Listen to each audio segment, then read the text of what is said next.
Holsworthy Army Barracks. It's not very, it's just a 5-minute drive away or so on Heathcote Road.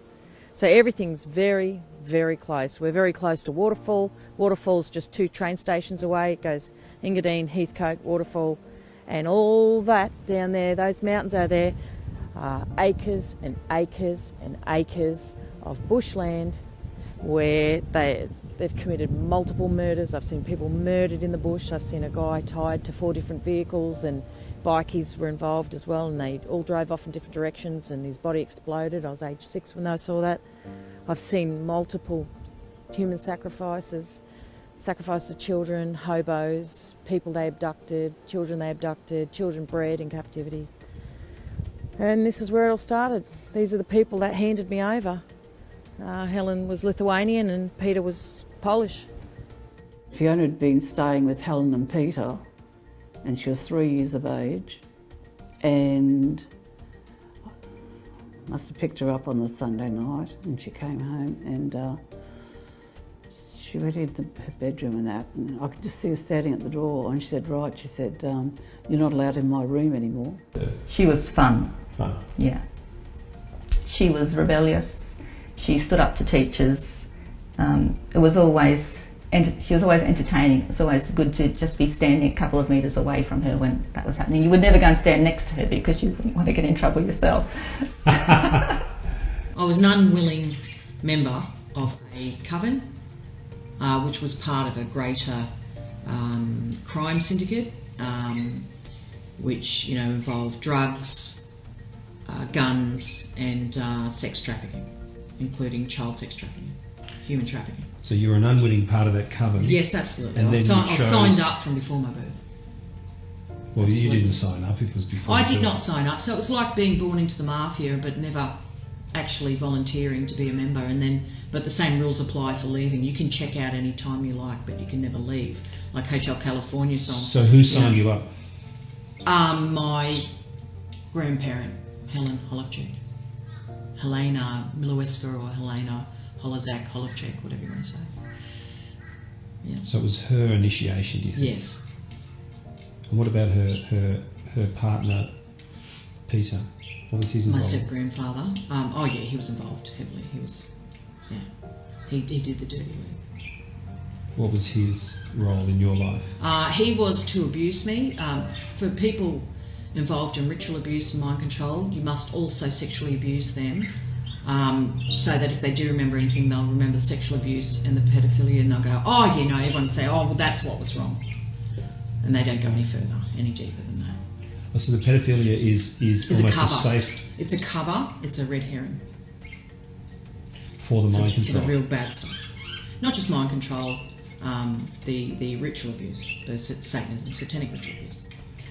She had this white hair, not blonde, but white hair, standing there amongst all the other girls, and she stood out. I mean, all of the girls in the photo I think were quite attractive, but Fiona stood out because of this white hair, and she looked angelic, yeah, back in those days. Beautiful looking girl. This is a house of horrors.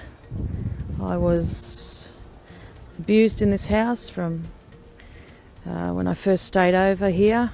I was left here alone with what I thought were my grandparents from the age of, oh gosh, almost 2, I think. I'm not sure when I found out, probably a decade ago, perhaps a bit longer. Yeah. Was that a surprise? No, not a surprise. Tell me why it wasn't a surprise. Because I have been around quite a few people who've had abuse in their past. It seemed to happen quite a lot. My biggest problem with Helen was when I was pregnant with Fiona, my first child. Helen determined that she was having the child and I was going back to work. This was a foreign idea to me, like I'd never heard of this. What does she mean have? She was going to have, I could visit Fiona on weekends. To raise her? She was going to have her all week and I was allowed to see her weekends. Okay. Helen, I'm having this baby because I want to have this baby, no way, And she was determined that she wanted this baby. See, that's the original gate, security gate, and there used to be a dog out there all the time. That's where the dog named Satan lived. There used to be a sign at the front of the house with the name Lublin written on it. And that's named after the town in which the death camp was that Peter worked at. At times I'd go over, when Fiona was young, if she stayed over there, I'd go to pick her up. He used to play the pillow like a guitar, you know, and get Fiona to dance. And he used to say repeatedly all the time, and now it would be something I'd respond to, but he would say, Fiona and Poppy have got a secret, hey? Fiona and Poppy have got secrets, you know, don't you tell anyone your secrets, you know? And he used to say that repeatedly. I remember being abused in that garage. I remember there was an old fridge in that garage. When I was 3, I was put in it with all bugs and roaches and everything, and he shut the door on me, Peter did. Freaked me out. And I remember the dog. I used to have to run and hide from the dog, and he used to set the dog onto me. It was the first flashback I ever had, and it was of me being tied on my knees in front of a big table, and Peter and the next door neighbour, who was a really tall, well-built guy with brown curly hair, they murdered a little blonde toddler. Not toddler, it was about 3. Peter had supposedly suicided. Fiona started having a lot of memories, a lot of flashbacks, a lot of memories coming up about what had happened. Oh, well, I've been around when she's had ab reactions outside of therapy. Right. So I've been around when she's been upset. Yeah. So there'd be times when she'd have memories come back, something's happened that's upset her and she's not known why, and then later on get upset, or something else has happened that's triggered her to be upset or angry. And I've lived it, and you can't even possibly try to tell me that what I lived through was something from what it wasn't. You can't do that. You have no right to deny someone's personal testimony. So many atrocities occurred in this house. There's too many to name. Multiple crimes for all of my childhood. Doesn't matter. They're good. I like that good. Shane, that's your bit, mate. Oh, these you got the special bit. Shane, that's yours. That's SpongeBob SquarePants. Testicles. Bad mother. Really bad mother. Happy birthday, sweetheart. I can still almost hear it. She's a good person, and the good thing, that one of the things I really admire about Fiona is that she is growing, and she's growing all the time, and I find that amazing. I don't think I'd be her friend if she was just in the doldrums and didn't want to get out of it. She has had a lot on her plate in her past, and she's working towards bettering herself every day, which is fantastic. We all should be doing that.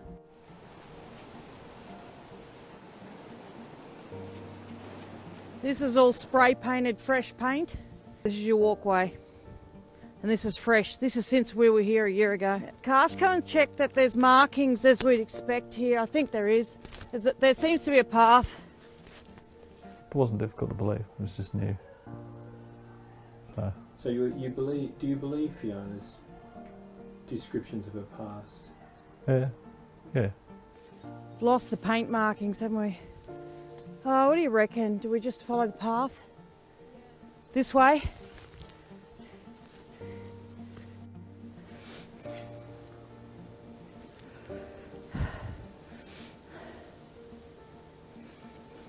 This place, there's graves everywhere here. It just goes for ages. She isn't doing any, she's not motivated for her own gain at all. She is always motivated for the greater good, for social justice, for helping people that might need help. She ends up in the mess of someone else's life so often. You know, the things that really matter about someone else's life. She's only just met the person and she's suddenly bought in and she's involved and she's helping them and she's advising them and what have you. Without Fiona, none of this would have come to fruition. Fiona, I could never thank her enough for what she's done for me and for my son. For my son especially, you know, I'm an adult and you can pick and choose your friends when you're older, but when you're a child you trust everybody. And that's hard as a parent, to put somebody in front of them with such a big thing that's happened to them and expect them to trust again. Well, with the Gary Willis, it was, you know, she couldn't sleep. You know, she knew it was going to be trouble going into that, but she couldn't sleep, and you know, she felt she was being asked to do something about it. This particular teacher and a second teacher used to get these 13-year-old boys who were quite big. She had Down syndrome, this girl, and used to get the girls on the floor and get the boys to stick sticks up their vaginas while they masturbated. And that's partly why I admire my mother so much, is because she chose not to deny it. She's intense, she's honest, selfless. Just knows living with intensity. That's what it is. It's living with intensity in the flesh.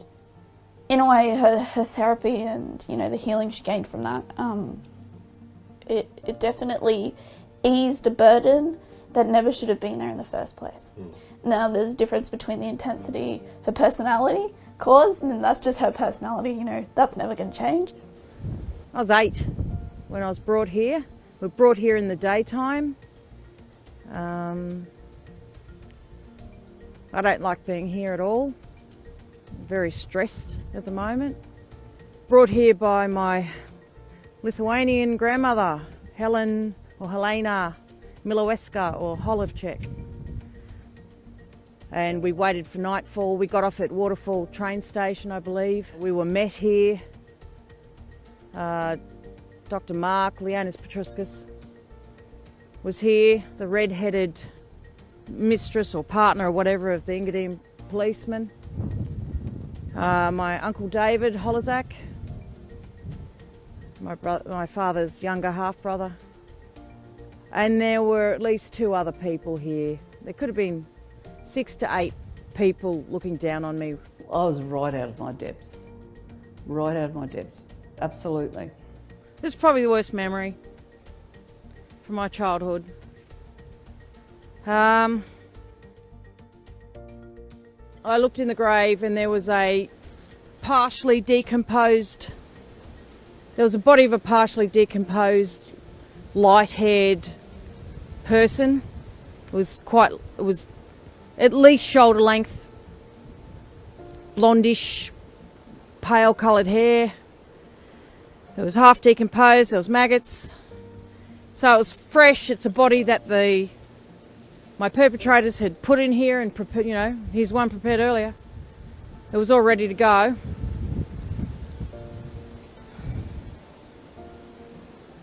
So like I said, there was at least 6 people. They had straps, picked my body up on the straps and lowered me down into a very deep hole. They laid me face up on top of the partially decomposed body. They were chanting. They were dressed in robes. I was naked. I have a very clear memory of being lowered down and them. It wasn't quite. I can see light, a silhouette, the silhouettes of them. So it must have been not too dark, or it's a full moon, something like that. And they're chanting to their pagan gods. And this is a rebirth ceremony. The thing, the decomposed body inside, is called a ghoul.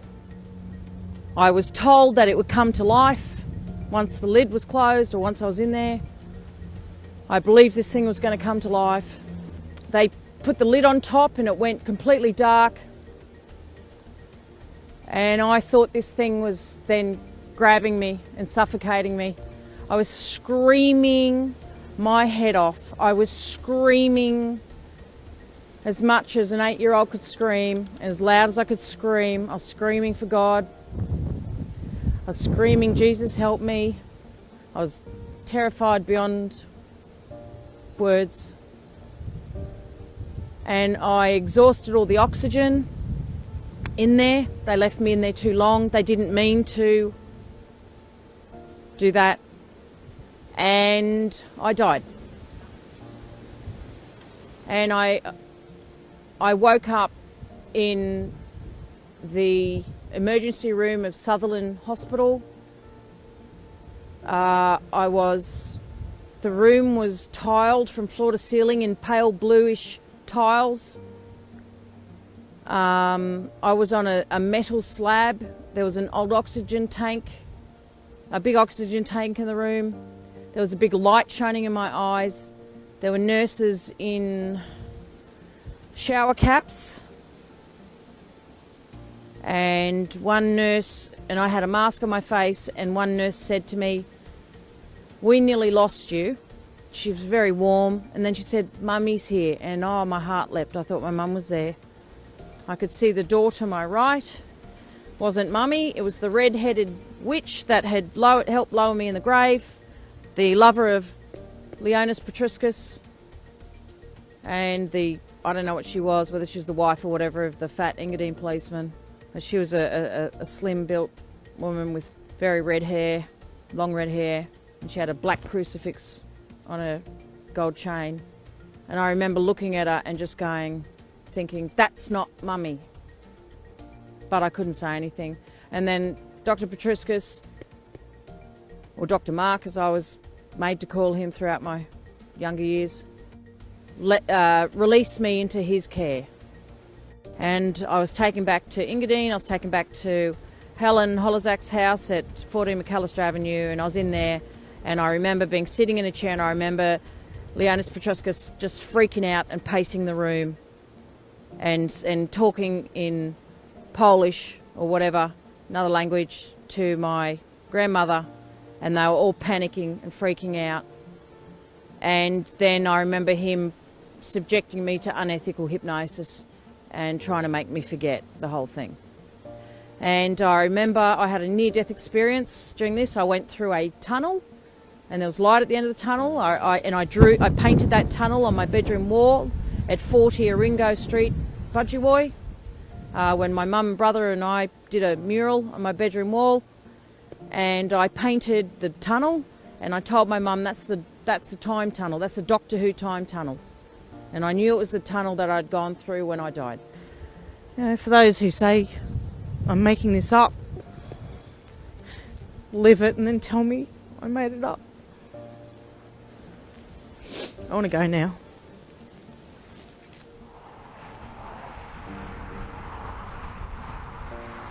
The ultimate thing was my children, nourishing them, helping them develop and all that.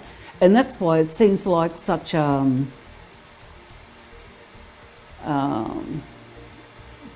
know, like a contradiction in that, you know, people, how did you let that happen?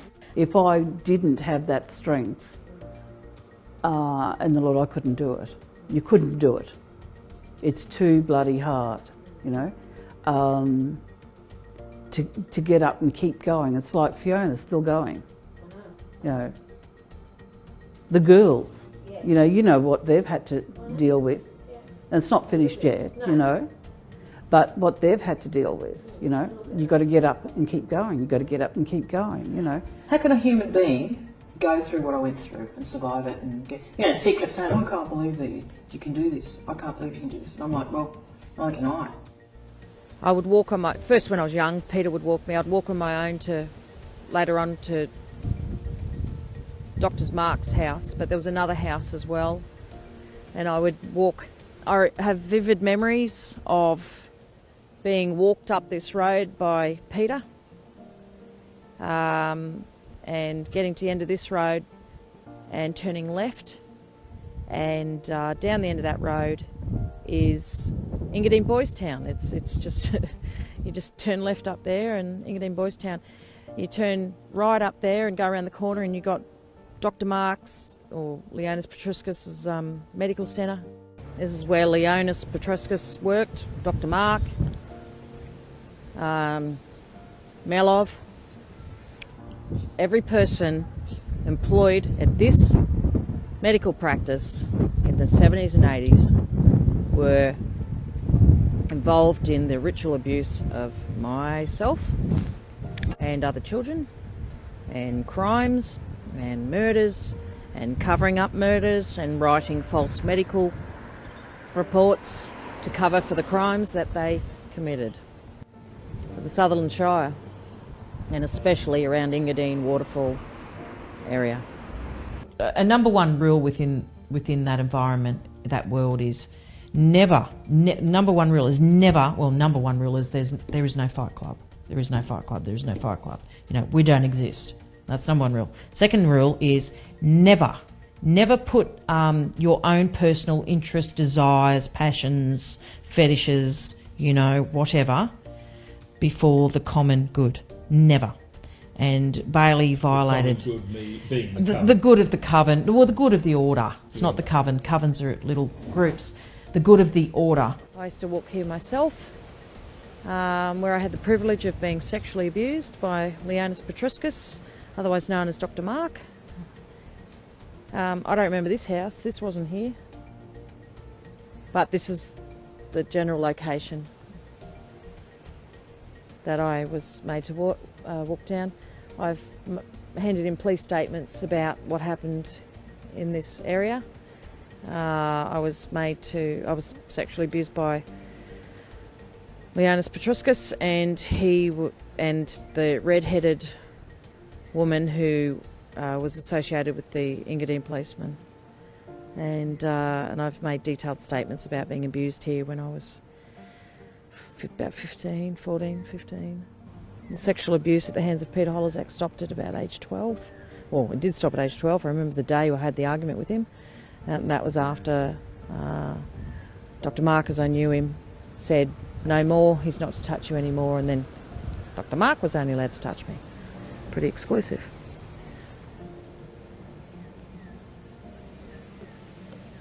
I thought he was so young. I thought he was about 32, 34. I can still remember, and he was a very slight man. And, but what really stuck in my head was that she called him Dr. Mark, because in those years you didn't ever speak to a doctor by their Christian name. Not only as her friend do I believe her, but and I am a person that needs strong evidence for things, but there's a lot of circumstantial evidence. Yeah, there's a lot of and it needs to be looked at. And people don't realise that these things happen. And since this, I have grown immensely as a person, because I was so naive. I didn't think that there were people like this. I didn't think people did this kind of stuff. I didn't know that people hurt children just because they think it's fun. I was so naive. I didn't think there were people like this in the world until this happened. So I'd usually be walked to this church where they perform satanic rituals. I saw multiple sacrifices committed here. This is a stone altar. Very easy to clean. Chloe, who was 4, she was murdered here. Little 4-year-old girl, beautiful with those green come-to-bed eyes. and very dark, classic bob haircut. She was the daughter of the red-headed woman who was at Garrawara Cemetery. She was the partner of the fat Engadine policeman. I remember him sitting in here and everything. He used to walk. He was really overweight and he used to walk like that with his hands turned to the back. So I saw Chloe killed right here, and then after her death, her mother, the red-headed mother, went insane and she was bumped off as well because she became a liability. Father Evans, he was convicted for pedophilia and he was connected to this place. So it was nothing for me to walk, you know, to Engadine Boys Town, Australia's first boys town. The original Engadine Boys Town. My father was abused here. A reject from the coven. Was he really? No, Frank wasn't like that at all. No, he wanted that stable family situation because he'd never had it. He only knew abuse in his home. He was so badly treated that he used to roam the streets all night until his mother came home from on the last train from work and meet her up at the station.